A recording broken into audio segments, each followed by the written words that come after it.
Joshua Cribbs turns disaster into a score! Ugly, misformed little creature who has no purpose here, no meaning. I am a human being.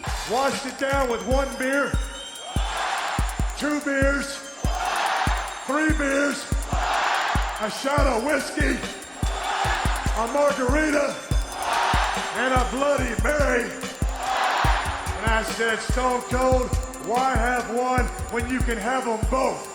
Swung out and drilled! Deep right center! Away back! Gone for Tony! Irving and Curry, one-on-one. Irving puts it up. It's good! Kyrie Irving from downtown! Senator Hillary Rodham Clinton? Awful. How is she awful? Hates freedom. And now, Any Given Podcast with your hosts, Brendan Ward and Ethan Simpson. Iguodala to Curry, back to Iguodala, up for the layup! Oh, blocked by James! LeBron James with the rejection! Hello, everybody, and welcome on into another fantastic episode of Any Given Podcast.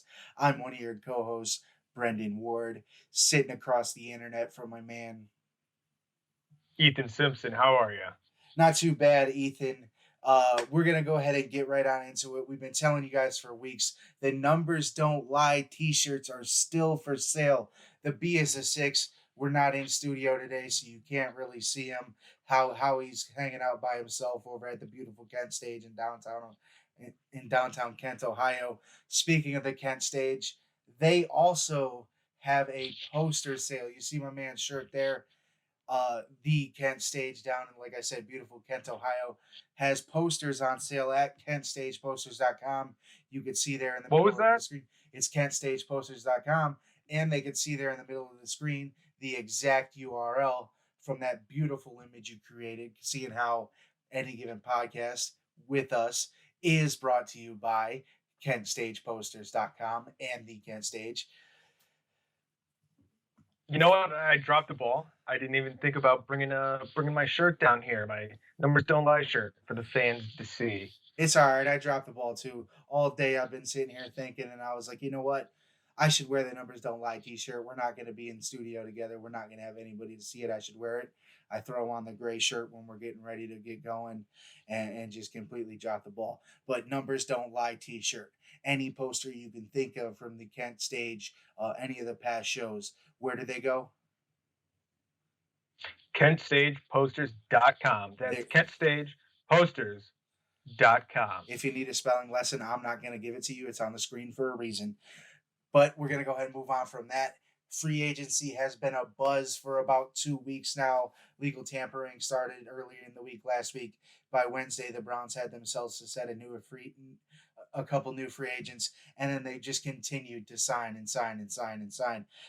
Biggest name of them on the market at defensive back, they decided to go out and get John Johnson III from the Los Angeles Rams. We'll talk about him in a second, but they also did bring in his running mate, cornerback Troy Hill, who was also a starter in that Rams secondary, who last year had one of the best secondaries and all-around defenses in the league. The Browns go and poach 2 starters from him. Yeah, John Johnson was the first one to come off of free agency. And when I saw that, I was like, oh boy, buckle up, because the Browns are going to do some things. Andrew Berry is going to do some things, and that he has. And speaking of Troy Hill from the Youngstown area coming home to play for his Cleveland Browns. And guess what? He's going to wear number 23 this year. I mean, hey, just a kid from Northeast Ohio, am I right? Yeah, just a kid from Northeast Ohio. I forgot to mention that because I didn't know he was from the area. The biggest thing about like John Johnson, though, as well, is he had a college roommate at Boston College. I don't remember the kid's name. I heard it in his press conference. He said his name, but he said that kid back in BC really sold him on the gorgeousness and the beautiful nature that is Cleveland, Ohio, and that even if the Browns wouldn't have turned around, he thought that Cleveland was a destination he wanted to find out more about while he was in the NFL. And now that they have turned around, his opportunity came, and it's about building a championship roster. Next person that Andrew Berry went ahead and signed after that was Edge Takaris McKinley. People call him Tack so I don't butcher his name anymore. I'm going to continue to call him Tack McKinley. An edge rusher, a particularly young guy who hasn't really found much success in the NFL, but has very unlimited potential and a high ceiling should a coach be able to get the best out of him. He has, I believe it's 17 and a half sacks over 4 years while he was in Atlanta. The thing to note about this here is the Browns tried 3 separate times last year to get Tack McKinley on the roster, twice by waivers and then a third time by trading for him. So Andrew Berry really likes this guy. Yeah, and hey, his first name kind of goes with our guy Taki, huh? Yeah, you're gonna have 2 guys in there with Taki, and then I think it's just because it's so cheap, it's really if it doesn't work, it doesn't work type of thing. If it works out like they want it to, heck yeah, I think it's a great guy to put on the opposite of Myles Garrett. I do think that they'll probably draft, maybe bring in another big name there at defensive end. I wrote edge on here because the guy can stand up and rush as well if you want to put him in more of a Von Miller thing instead of a 4-3 defense. But that's another one. They add another tackle from the Dallas Cowboys in death, Greg Senat. And then linebacker Anthony Walker from the Indianapolis Colts. I think this is a big signing. I think it was very underwhelming to a lot of people. I think the fact that Darius Leonard from the Colts went nuts. He couldn't believe he lost his teammate who was side by side with him. And Darius Leonard is one of the best linebackers in all of football now. And for him to basically go to bat and can't believe that they lost Anthony Walker, a captain of a defense that was really good, and the Browns just signed him for $3 to $4 million for a year to come in and fill a role that they really needed some help with. I think it's a big signing for them. Absolutely, and like we say, numbers don't lie, tape doesn't lie either. You've seen these guys play. If you haven't, you can look it up online, look up their highlights. And hey, tape doesn't lie. No, and I know he wasn't their number 1 linebacker, but when you have Darius Leonard on the roster, it's going to be hard to be the number 1. And he had 357 tackles over 3 years. That's a little over 100 per year. So give me that. And if he's faster than Joe Schobert, give me that. Especially considering I feel like the Browns are going to play a lot of 3 safety look this year.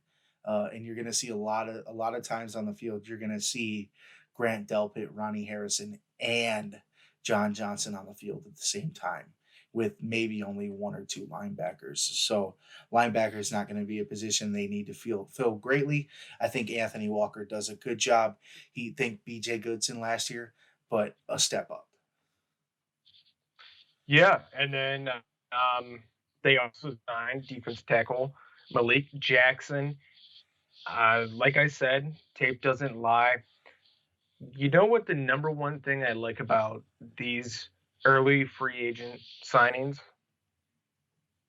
is something that we've talked about on the podcast for the last 6 months about the Browns.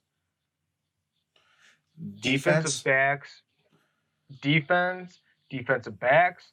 You get your safeties, you get your cornerbacks, then you got your linebackers, your defensive tackle, and you have a backup tackle on the offense. I mean, they can't beat it. Look, our offense, leave it how it is. It's chef's kiss. But our defense needed work, and that's what Andrew Berry did. He went to work, and he got some of the guys and we'll see what goes on with the draft as well, coming up here in April. And they did confirm it's going to happen in Cleveland, in person. There's going to be a red carpet. There's going to be a green room with prospects and everything. We got to get on that, right? We got to get on that one. Got to see if we can get those passes to that one. Yes. Yeah.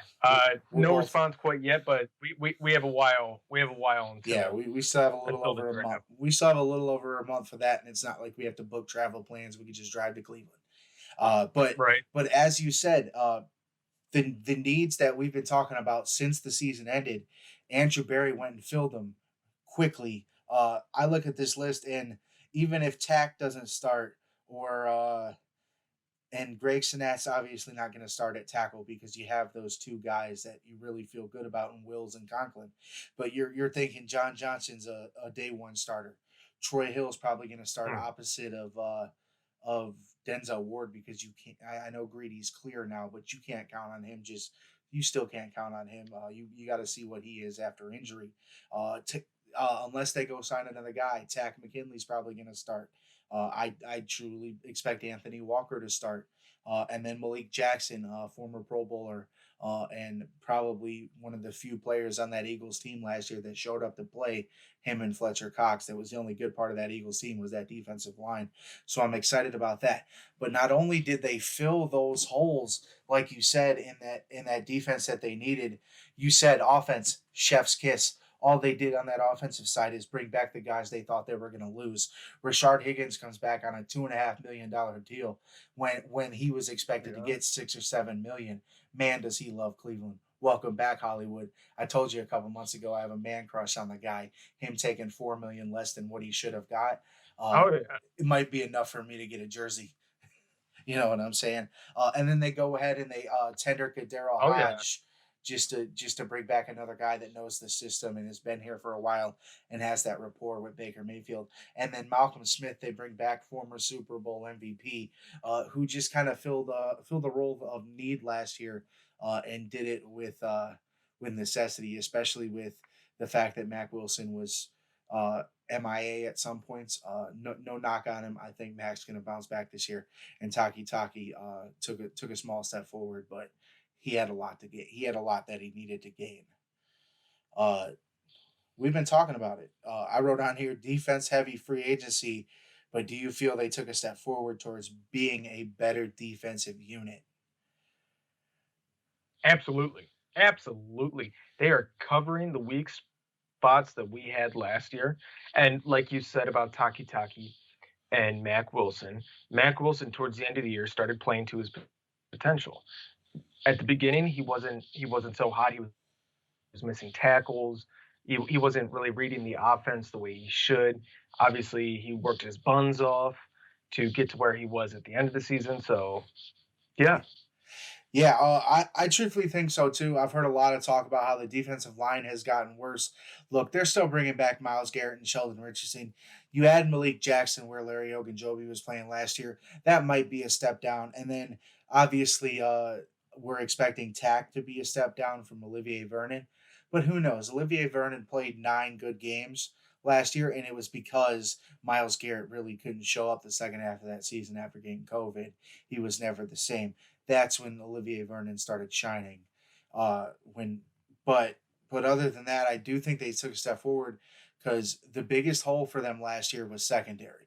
The pass rush wasn't that great last year. So to tell me it got worse, I think it went from like a grade 4 to a grade 3 maybe. It didn't drop that much, and considering that Myles Garrett is going to have more time now because there's not going to be freaking blown open holes in the middle of that defense thanks to Andrew Sinejo and Kevin Johnson.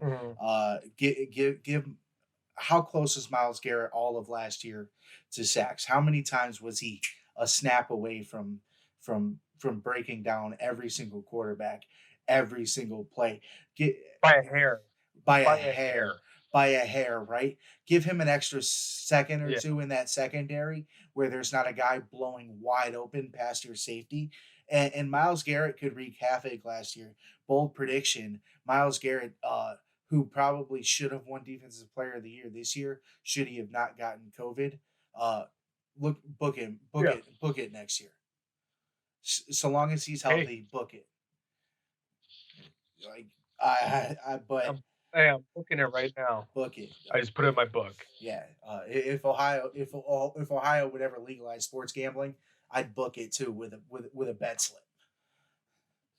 The odds got to be great. Absolutely. Right Oh, for sure. And so speaking of blowing it wide open, Texans quarterback Deshaun Watson now faces 14 civil lawsuits spread across 24 accusers for sexual misconduct, including instances of sexual assault, according to filing attorney Tony Busby as of Monday night.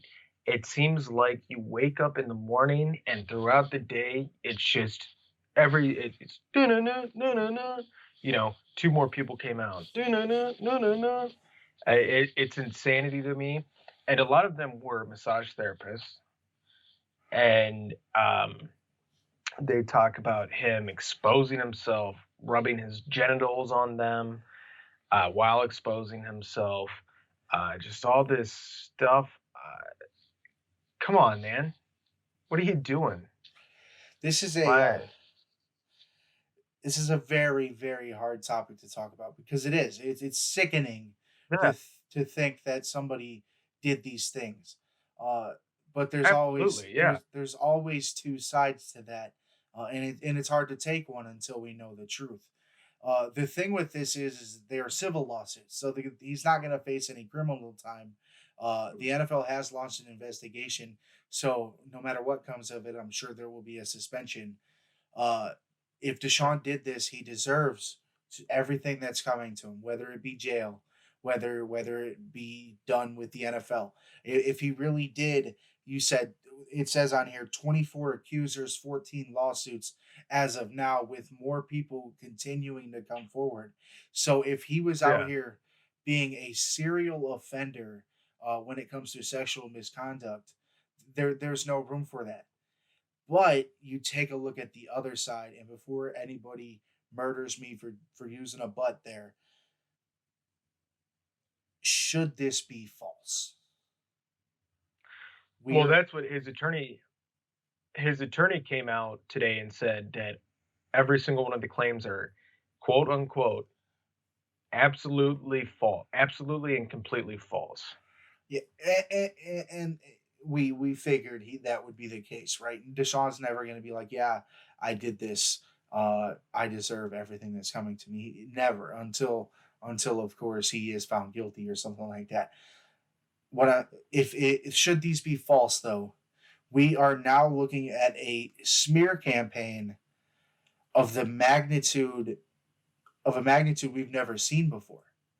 All because a quarterback, all that could potentially be because a quarterback just no longer wanted to play for his team.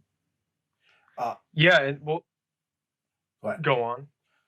I was just gonna say, and it does seem a little fishy that we've got a guy in this attorney that's very, very, very close friends with the owner of the Houston Texans. And when Deshaun Watson no longer wants to play for the Houston Texans, there are now a number of accusers. So don't take that as I am saying that this is false and fishy. I'm saying we've got a lot to unravel in the coming weeks. And right now, like you said, we sit at a point where it's just every day we wake up and there's some new ESPN notification ring of just a number of new accusers. So to a point, so it's very hard to know the truth. So on another side, so somebody could see this on another side of what you said. This could be hypothetically, like you said, hypothetically, like I'm saying, hypothetically, maybe he wanted out of Houston because he knew that those charges were coming. Possibly, that could be a possibility. Potentially, there could be a lot of things behind it. And that's what I said. We got to wait for this to unravel. There could be a lot of things behind the scenes that we just don't know. Deshaun Watson could very much be the most silent serial sexual offender we have ever seen that we had no clue about. And all of a sudden we find out. Then there's the other side. I just hope for the victim's sake we find out the truth, or for Deshaun's sake we find out the truth. Whoever ends up being the victim in the situation. However, because right now it's all up in the air, and who are we to be the judge and jury? Yeah, let the actual judge be the judge of that and figure out when they have the evidence and whatnot. That's why they are judges and we have a podcast. Yeah, I'm saying, yeah, exactly. We're here to tell you that the story's happening. I'm not sitting here to call Deshaun Watson a predator. I'm not the one that's supposed to be doing that. But I'm also not the one that's up here that's going to be up here calling all these accusers, all these women liars, because that's not what I'm going to do. Because, like I said, it could be one of the two. This could be a very sick, disgusting situation, and Deshaun Watson could get everything that's coming to him if it's all true, or we're watching a very, very, very big character assassination unfold in front of us. Absolutely, and like I said, it's just yeah, it's such a tough thing to even talk about, because you say one thing, you sound like an asshole. You say the other thing, you sound like an asshole. So you don't really. That's for the judge to decide and to figure it out with evidence and everything like that. And like you've been saying, I'm not defending Sean, and I'm not saying that the accusers are lying or anything like that. Who knows at this point? All it is they just keep filing lawsuits against him. So we will figure out in the weeks and months to come of what truly happened. And like, once again, who knows the true story except for the 24 accusers and Deshaun Watson. Yeah, those are the 25 individuals at this moment that know the truth. And Busby, the attorney, probably don't even know the exact truth. He's got a high profile case on his hand, and like, that's just kind of it. I hate towing the line. It's something I say all the time. I hate towing the line, but here we are. We are no different than the average fan, except we make a podcast and we give our opinions to the general public in video form and in audio form. But we get the information just like anybody else. We are not Adam Schefter. In fact, we get most of our information from that man. Or that is true. Who do you think? Adrian Wojnarowski, or I don't even know who baseball's who the guy who the equivalent is in baseball. Is it that's I know it's gonna come to me when we change subjects, and I'm just gonna blur it out. So of course it will. It'll come. But we get our information from those type of guys. We get Shams Charania is another guy that's an NBA guy. Ian Rappaport's a football guy. There's all these different people. I feel like I know the baseball guy too. I just cannot think of his name. Tim Kirchin. There you go. I ride with Tim Kirchin. You also have Jeff Passan, but I like Tim Kirchin better. Yeah. I grew up with Tim Kirchin, and I don't really know this Jeff guy, and he's got some big old ears on him. So I know who Jeff Passan. I know both of them. I know both. Yeah, I know who that is. But I'm saying I've known Tim Kirchin a lot longer. Yeah, I mean, either way, the point still stands. We're getting our information from those guys as well.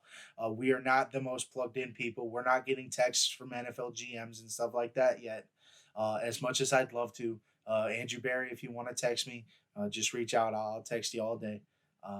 I'll give you advice. I'll ask you what you think. Hey, Jadeveon Clowney, if you want to bring him in at a very cheap price, it seems like he's going to be cheap this year. That's fine by me. If you want to do a rotation of 4 or 5 edges, have only Myles Garrett being the number one guy, fine by me. We just got to make it. They just got to make it happen. But yeah, this Deshaun situation, before we move on, is just into racing. It's just kind of nuts to think about, but definitely something definitively I'm not going to take a stand on, because until the truth is coming out, and even then, there's so much that could prevent us from getting the true truth, the actual truth, that we might not ever know for sure if this really happened, because they are only civil lawsuits. Like I said, there's a very real possibility Deshaun Watson gets hit with all these lawsuits, gets all this against him, faces a year suspension because the NFL gets involved and they're like, yeah, we got to do this, this, this, and this, because they are very against the abuse. They do have a very strict abuse policy. It's the business of the NFL. We could see Deshaun sit for a year and still get to come back, despite his transgressions, or whatever word you want to say. It's just not a good look. It's not a very good story. But moving on, we're gonna go ahead and get into racing. Let's get in a little lighter note on the racing. All right. Do you want to start us off there? Yeah, give me a second. I'm just pulling it up here because I had it pulled up and it kind of went away. We had the Folds of Honor Quick Trip 500 at Atlanta Motor Speedway on Sunday, March 21st at 3 o'clock on Fox. Ryan Blaney in the number 12 car ends up taking the win after starting in 10th position. Not much to talk about from the race. Kyle Larson did dominate most of the race. I think, in fact, he won stages 1 and 2 before giving up the lead near the end of the race to Ryan Blaney. The biggest thing of note is Kurt Busch whining and complaining about being hit in the back during a kind of constricted restart that sent him flying into the wall. And I'll let you talk more about Kurt Busch, but he did get taken out of the race fairly early. All right, so what happens here is, so you have Ryan Blaney right behind Kyle Larson. Then right over here, you have Kyle Busch being pushed by Chase Elliott. I forgot my favorite driver's name. I forgot your boy's name. Right, I know. And right behind Chase Elliott was Kurt Busch, and behind Kurt Busch was Denny Hamlin. So Chase Elliott is pushing Kyle Busch, trying to get him up there, try to make a change. Kyle kind of goes off a little bit to the right. They start moving. Somehow Denny Hamlin seems to have bumped Kurt Busch a little too hard. Kurt Busch goes slamming into the wall right after the restart. So he's all pissed off after the race. He was talking about his comments here. I just had them. Where did they go? Jeez Louise. He said something like, "Come on, man. He's like, I know you didn't mean any harm, but it's a 400 or 500er, man. Come on." So Kyle Busch went to Twitter, took a selfie, and said, "Where are you at Denny Hamlin in the at the press conference?" And so Denny Hamlin quoted it and said, "Buying your brother flowers," which very funny. And then Kurt Busch responded with it of a security cam video of a car flying into a florist shop's front door. So here's the thing. All right. So afterwards on Twitter, everything's buddy, it's NASCAR. Things happen, right? Yeah. Yeah, not when it comes to the Bush brothers. The Bush brothers. Look, Kurt, not as bad as Kyle. Kyle, still the offer is still up to come and fight me at 175 East Main Street in beautiful downtown Ohio. But look here, Kurt, when you're sitting there like, come on, man, it was a 500. You didn't have to throw me into the wall like that. If you watch it, he doesn't really throw him into the wall. It's not like he came up and, spun him out. Dude, he pushed you on the back a little too hard, and you couldn't control your car, and you went flying straight into the wall. Not your fault. Hey, guess what? Your brother could handle it when Chase Elliott was pushing on him. Why couldn't you? And now I'm defending Kyle Busch. Look at that. That's how much you irritated me when you were sitting out there saying, come on, man, we didn't have to do that, dude. Like, what?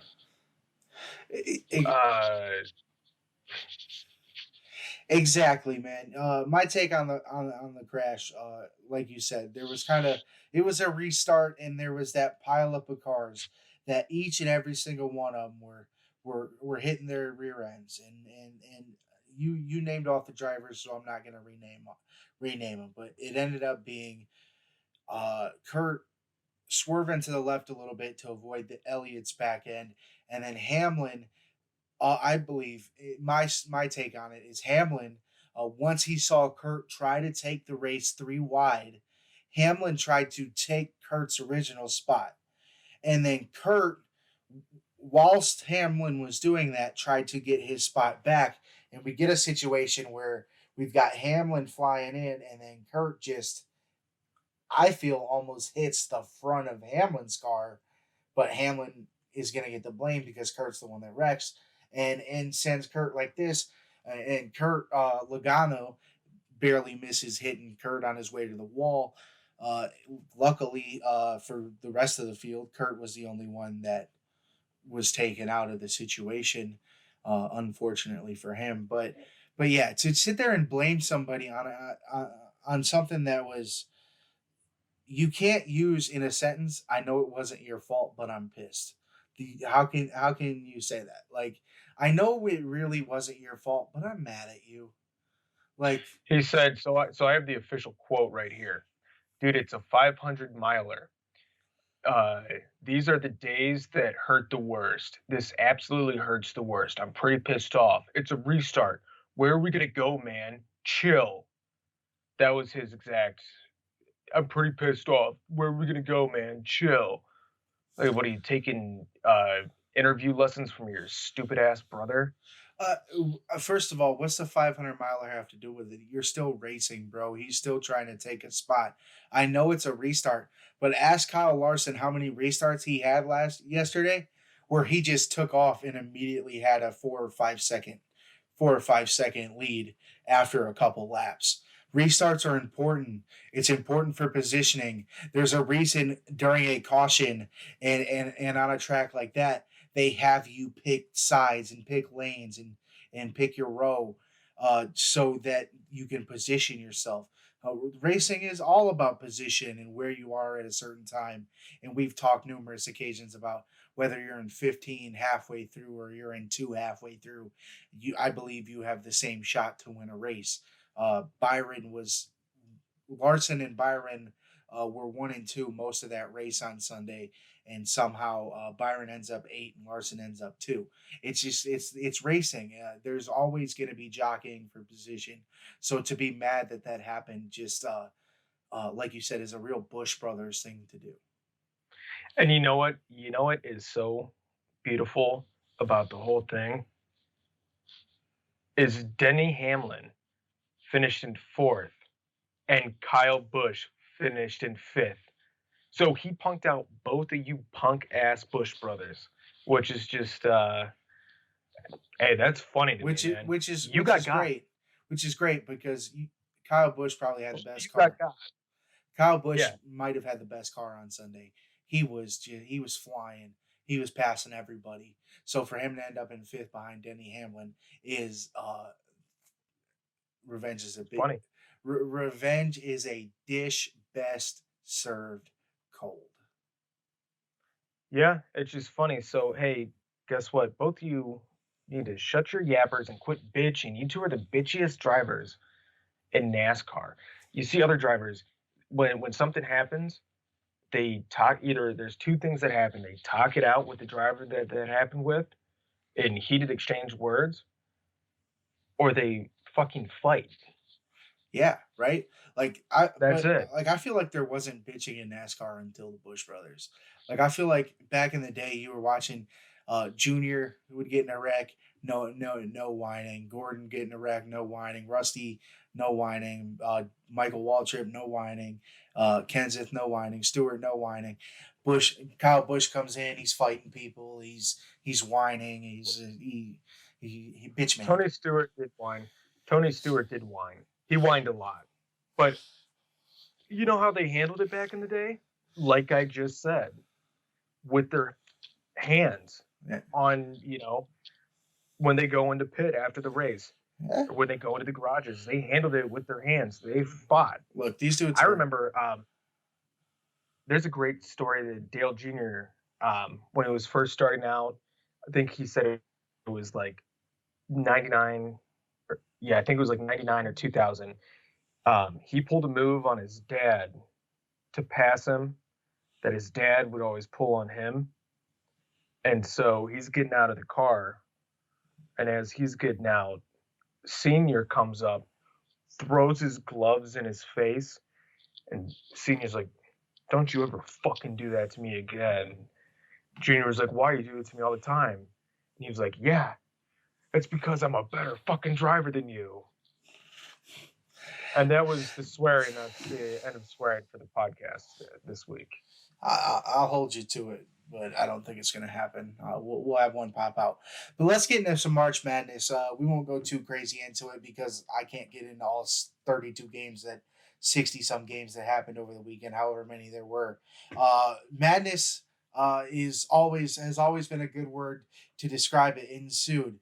Starting on Friday, you get Ohio State, who I probably could have called an upset here. Ohio State's been on a slump aside from the couple games they won in the Big Ten title game. Loses to Oral Roberts in the first huge upset of the tournament. However, Oral Roberts continues on that Cinderella story, beating Florida, setting themselves up for a Sweet 16 matchup this weekend. Oral Roberts has some guys on that team. They had this one guy named Midcourt Max, that's what they call him, who hits like he's I'm not gonna say Steph Curry because I don't like the dude. Hits like he's Trae Young. It just is unconscious from anywhere. He's fast. He's small. He's probably no bigger than Isaiah Thomas was. And he's just all over the place. And that team gave Ohio State fits, and they turned around and gave Florida fits. Other teams, Ohio University gets a big win, first time they've ever won in the tournament. And then they ended up losing Monday night, but still a big win for the MAC. Now you don't hear about that too much. I feel like the last time a MAC school did anything, Kent went to like the Sweet 16 or something like that. Elite Eight. Yeah, Elite Eight. There you go. That was the last time you really heard. That was anything big Antonio Gates' team. Antonio Gates' team. Nice. That's what I'm saying. That's the last time MAC in basketball are hard, but I feel like they always have good teams that just don't get the recognition. And then the last thing I want to talk about for March Madness is 101-year-old Sister Jean. She continues to will the Ramblers of Loyola Chicago to victories. They came in as I think it was an 8 seed, and they just continue to beat teams they probably shouldn't.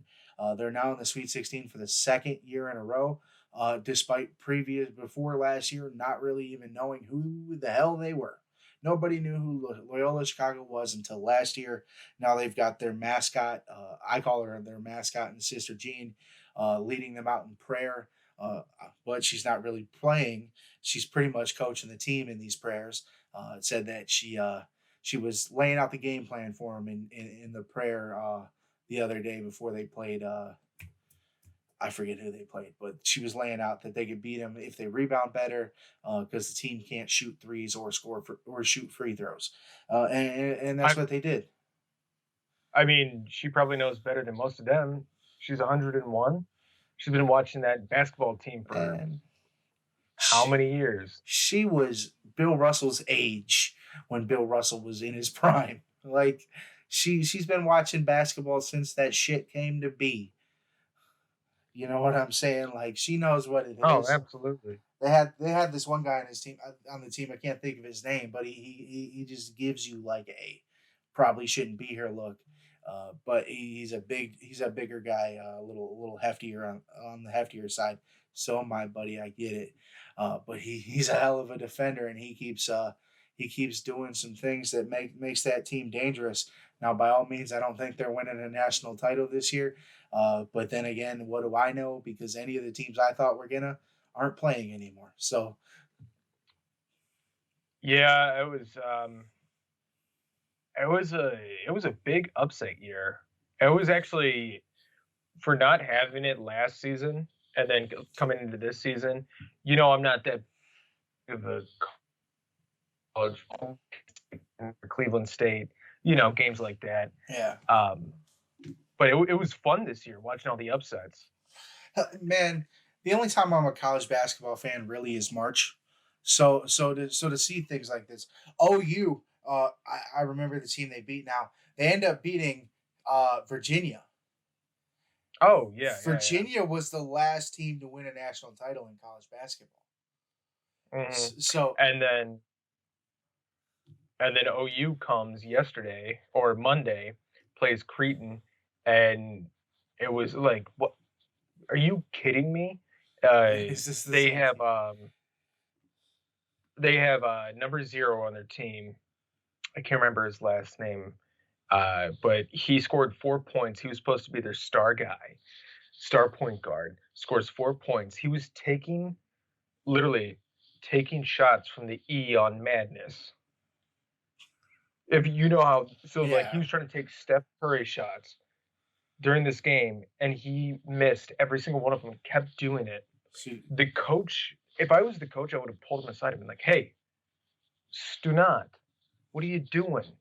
Like, it was, and the coach wasn't doing the job. They lost their momentum. They lost their confidence. They come back. They start coming back, and then instantly they start getting cocky again and trying to pull up these threes, and they're just brick after brick after brick.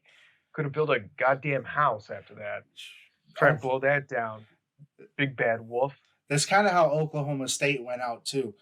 They kind of forgot who they were for a little while against Oregon State, and then Cade Cunningham, who most people, if you watch college basketball, he's the top prospect in all of college basketball. He's only a freshman. They kind of got away from him.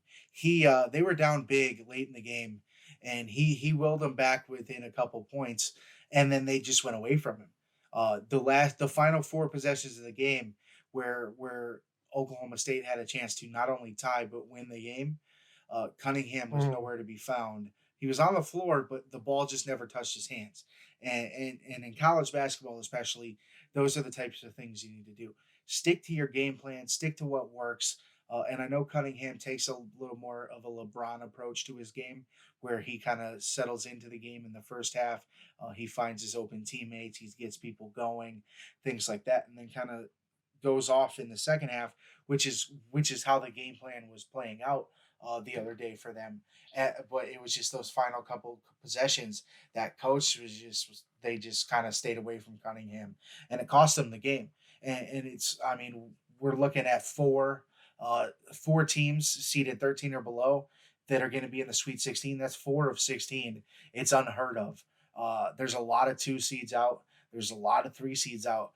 We're going to get a lot of weird matchups we never thought of. Oral Roberts is going to play like a 9 seed this weekend, and honestly, you could beat a 9 seed as a 15. That's not that unheard of. The 2 to 15 matchup is what's unheard of. Actually, was over kind of chilling with my dad, and we were doing a little betting, and I bet that because the line was like 15.5, I knew Ohio State wasn't going to win that bad. But yeah, so yeah, it was pretty wild going into, this year. Like we've been saying, pretty crazy. Wasn't it after Oral Roberts beat OSU that like 90% of people's brackets were already busted? Yeah, it was over. And that was 3 games in, man. Like nobody thought that was gonna happen. But then you really start taking a look at that team and they're unstoppable. Like they're really like good and really uh just kind of a really good shooting team. They were 90% free throws all around.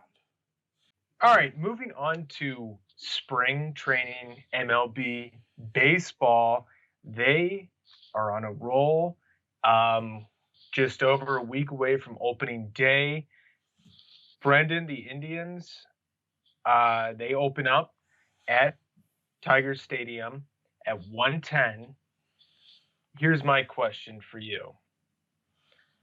With the way that Franmil's been hitting as of recently, because early on in spring training, he was not producing as, our big hitter the way that he should. Yeah. But something, I think maybe it was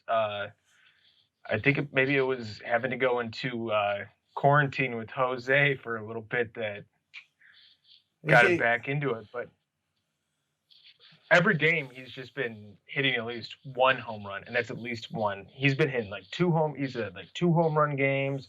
They're just like back to back. I mean, it could potentially be that quarantine thing. If you remember last year, before the restart, he had that same situation kind of happen to him. He went to that 4th of July party, ended up having to sit in quarantine for 2 weeks, and it really affected the start of his season. So to think that like it could have affected his spring training this year, especially when a lot of people come into spring training rusty already. Those first couple games of spring training, it is really like, what the hell am I watching type of situation. So with him finding his stride now, I think it's very good, especially for a guy who you're gonna have be your everyday DH unless you're playing a National League team in their ballpark, and then you may play him at first just to keep his bat in there, especially when you're going to start a guy probably in Jake Bowers at first base or Bobby Bradley, whose bats aren't what Franmil Reyes is, and it's really hard to miss Reyes's bat in lineup at any given time, especially when the only other person you can 100% count on most of the time is Jose Ramirez. Absolutely, yeah, and I would say obviously Jake Bowers has the more experience than Bobby Bradley. I almost said Brantley. I don't know why. Bobby Bradley, but I like I've been saying, look for him to start coming up more right before the All-Star break. Yeah, for sure. He'll be up at some point this year, and it should probably take over the job. But like you said, there's no substitute for experience, and that experience is what's going to give Bowers that nod heading into the season. But other than that, like you said, home opener, opening day next Thursday, April 1st, and then the home opener 4 days later on a Wednesday or on a Monday against the Kansas City Royals after that 3-game weekend series against the Tigers. So two divisional series out the gate. Got to get started the right way. Absolutely, and speaking of experience, obviously Jake Bowers doesn't have as much experience as the Kansas City Royals Carlos Santana does, but we will see him on 4/5/2021 at 4:10 p.m. I dropped the ball there. I should have put that in there. That's definitely the story of that afternoon. Santana's return to Progressive Field at the home opener. You know what I'm saying? That's a big deal. Anything else in baseball though? What were you gonna say? I was just gonna say, so obviously Santana's homecoming, they're gonna do a giant thing on the big screen. and which you know what, he deserves it. He's been a rock solid player for. Are you going to that? I don't think so.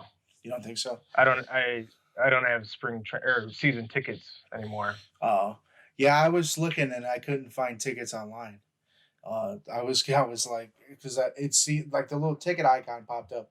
I was like, man, if those are $16, we're all going. If I'll get standing room only tickets, we're all going.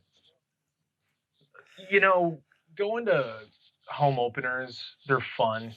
You know, but it's mostly just the fake fans. Yeah. You have a weird mix of the dedicated fans, the lifelong fans, the fans that have been there. I think I've said that before on the podcast when I was talking about them changing the name, but dedicated fans, lifelong fans, the fans that have been there. But yeah, so you get a mix of those, and then just the people that are willing to spend all that money, and then it's just crowded. You got the lines and like this, that, like I went to the All-Star game in 19. I've been to, almost all the playoff games. I wasn't at the World Series, but those are different crowds. It's a different atmosphere because the lifelong fans that couldn't make it to the home opener will spend their money to be at the playoff games. Yeah. And you can tell when it's a real fan compared to, look at me, here's selfie, Progressive Field, opening day. Yeah. You can tell the difference. There's the people that are there because it's a baseball game and they're fans of the Cleveland Indians or the Cleveland Baseball Club or whatever the hell you want to call them to be PC. And then there's the people that are there for Instagram likes and social media clout. And so I totally get it. It is. It's one of the most packed baseball games of the year, but it's definitely not one of the loudest because you have all those fans that are there because it's a baseball game. It's the home opener. It's concessions and it's baseball and it's me. I was just looking because like there was none last year, not a single one we could get to in person. You know what I'm saying? And I feel like that's something me and you need to do. We need to go to a baseball. Oh, yeah. Yeah, there was that. But we're gonna move on from baseball, man, because we're running low on time. Let's go ahead and get into the basketball. Cavaliers continue to just struggle. They did beat the Toronto Raptors over the weekend, but then when you turn around and the Houston Raptors beat them the Houston Rockets. We'll get it right somehow. The Houston Rockets. The Houston Rockets, who were on a 20-game losing streak themselves, turn around and beat them the very next night. How big of a feat is it? The biggest news in basketball is LeBron James suffers probably the biggest injury of his career to this point. And it's crazy to think about it because I'm going to sit here in a minute and tell you that it's only a high ankle sprain, which I say only, but when I say biggest injury of LeBron's career, you're probably going to think a separated shoulder or a torn meniscus or ACL, MCL, all of those different things. But a high ankle sprain is the biggest injury of LeBron's career. They're calling him out indefinitely. The Lakers said they expect him back after like a month. My biggest takeaway from this, though, is the NBA in trouble. They haven't had to live without LeBron for 18 years. Ever, unless he was taking a night off. So never without an extended period of time. But not only is LeBron out, Kevin Durant is currently out indefinitely. Joel Embiid plans to come back sometime in the next couple weeks, but he's out as well. And right there, you're talking about 3 of your 4 frontrunner MVPs, the other one being James Harden, who's currently leading the Nets to a pretty long win streak without Kevin Durant. But that's kind of the thing. And then you take a look, and I know you don't like the kid, but LaMelo Ball was the front runner to win Rookie of the Year. He is now out for the season with a wrist fracture. So coach, my wrist, coach. Yeah. So now they have presumably their top 2 frontrunners for MVP out in Embiid and LeBron, another one in Durant, and then their Rookie of the Year frontrunner in LaMelo Ball out. for the year. So the NBA is currently very down with the injury bug. So hopefully people like DeAndre Jordan and Blake Griffin at the back end of that Nets roster are what tickles your fancy, because that's what you're going to get the next few weeks in the NBA. You also are going to get a Lakers squad that rivals the post-Kobe squad, pre-LeBron squad. Yeah, absolutely. Like you said, is the NBA in trouble with ratings? Of course. People tune into Lakers games to see LeBron James. People don't care. People don't care about the bench players. People don't care about Kyle Kuzma. People don't care about that balding white guy. Only people who care about is LeBron James and Anthony Davis. You know what I'm saying? And the Nets is a different story because, yeah, obviously they have Durant down, but they have, well, Kyrie, that's another thing. He didn't travel to the West Coast because of family issues. But they still have Blake Griffin, James Harden. Obviously, he's not as big as a name, but like you said, DeAndre Jordan and guys like that. Nobody really cared about him when he was in Cleveland, but Joe Harris as well for the Nets. It's pretty amazing how much I know about the Nets. I think I know more about the Nets than I do the Cavs at this moment right now. But yeah, absolutely. And like you said about with the MVP thing, and even with Embiid out, he came straight out of, quarantine right into his injury. Like there was no given time. Wasn't it the next game, like the first game he was allowed back? Yeah, something like that. So, it was just like, it was like, we're still dealing with the effects of All-Star Weekend almost. And we thought we would, but we really thought it would be because of COVID and bringing all those guys together in a mix, but it wasn't. It was LeBron got a little strained with his ankle in that game. Steph's hurt now too. So you have him out too. He came in the arena walking with a cane last night. Like, because he's got an ankle sprain. Like, it's just all sorts of. So yeah, I think the NBA is in very much trouble. He had to come in with a cane. I think he was just kind of like. He was trying to, milk it, trying to get pictures. I think he was trying. You just put on a walking boot, and you're fine. Yeah, that's what LeBron did, but Steph kind of like made it fashion. He didn't just come in with a cane. He came in he came in all white suited up, like he was Willy freaking Wonka with the cane and everything, and like he wasn't even actually like using the cane. I'm telling you, it was like a fashion accessory almost. Is how Steph came into the arena last night. So like I said, I don't really like the dude. There were certain points before their 4-year run where I thought Steph was a pretty decent dude, and because he was a good human and stuff like that. And then since he started getting those MVPs and stuff like that, he really changed his character, and he's really a little different. I don't know. I mean, hey, I didn't mean to change the game. I hope it still smells like champagne in the locker room. Hey, look at Aisha Curry and Riley. I can't stand the guy. He is the absolute worst.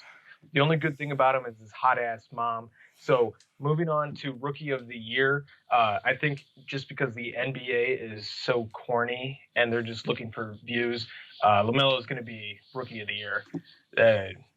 That's just what they're going to do. Well, kind of like it even came down to like FanDuel said that anybody that bet for Rookie of the Year for LaMelo, they're going to pay it.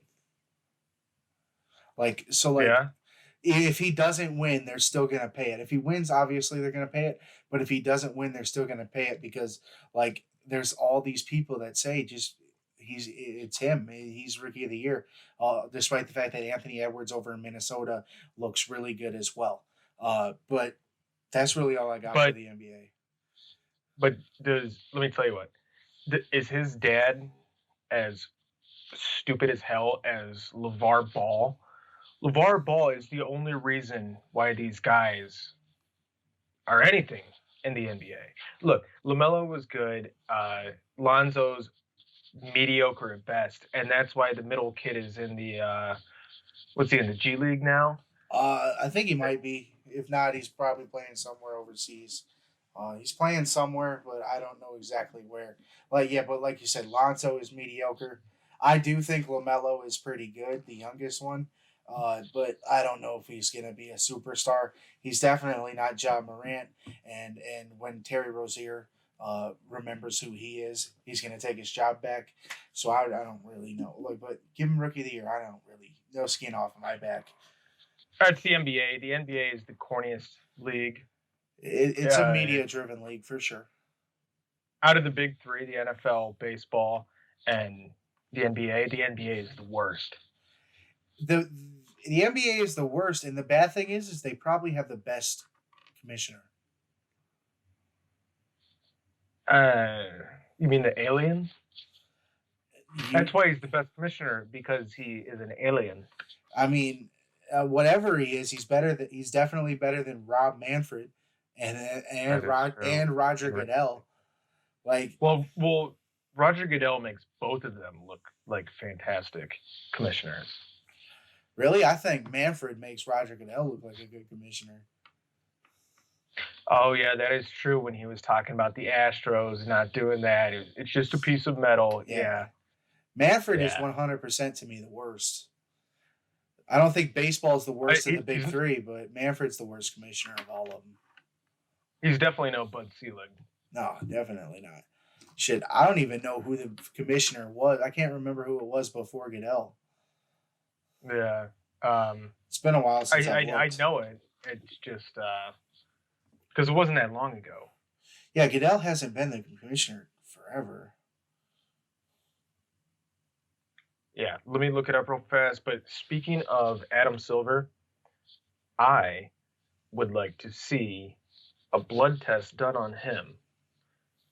Because when that shit comes out green out of his arm because he's an alien, we're all going to know. It was Paul Tagliabue. Okay. Yeah, there you go. Yeah, because it wasn't that long ago. Yeah, Goodell took over in 2006. He's been the commissioner for 14 years. Yeah. Which... All right, well... Yeah. Look, I'm still convinced that Adam Silver is an alien. I believe it, man. There's a couple people I believe are. I think Elon Musk is an alien as well, just the shape of his face and Tony Dungy. Tony Dungy potentially. I think Tony Dungy and Herm Edwards are the same person. I think Herm Edwards scares me. Bro, I swear. He's a scary guy. I swear. He's a scary looking guy. I get them confused so much. Tony Dungy and Herm Edwards. I don't know why.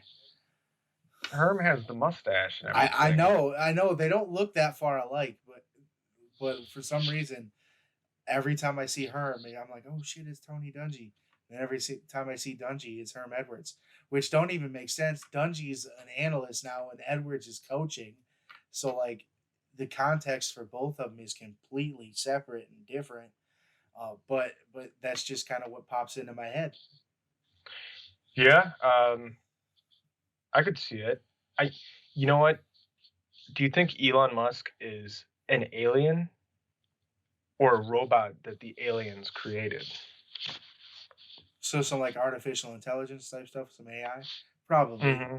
Probably. I could see robot that created by aliens. I mean, look at his son's name.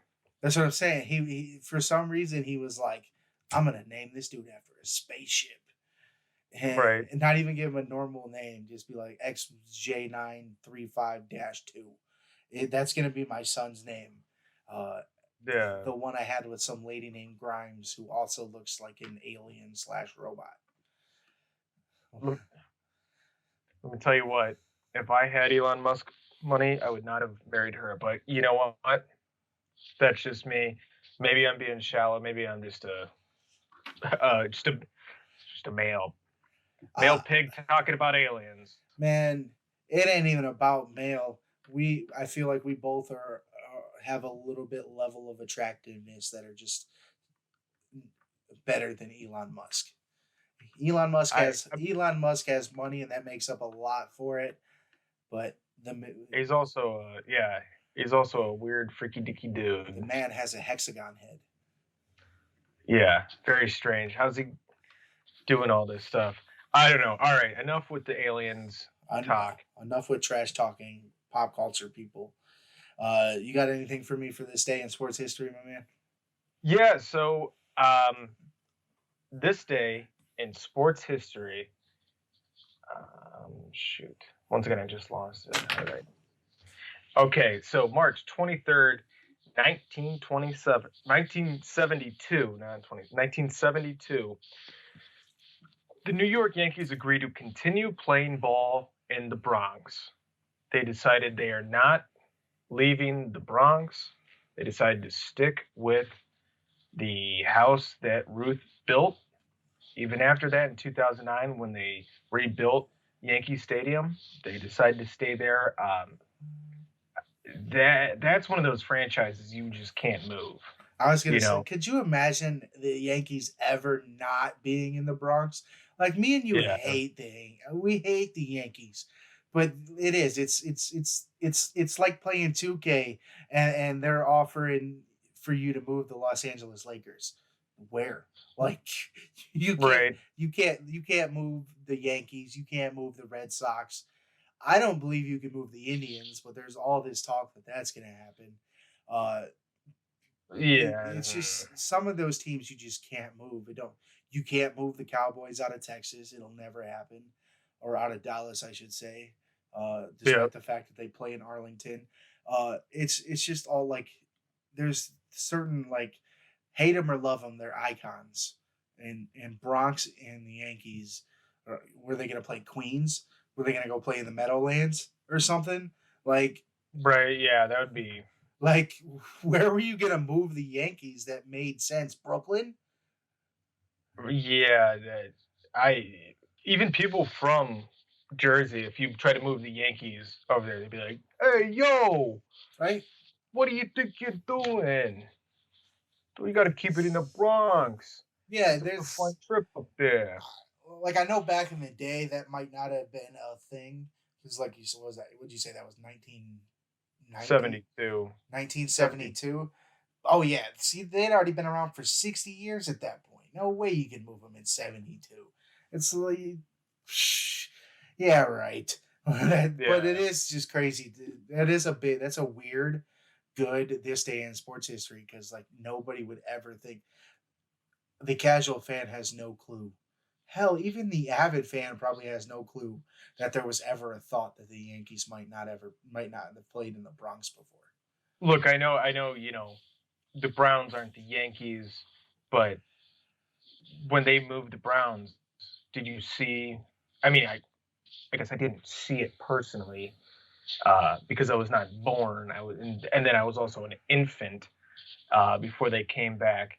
But you watch the videos of the fans, thank God the Indians were good back then.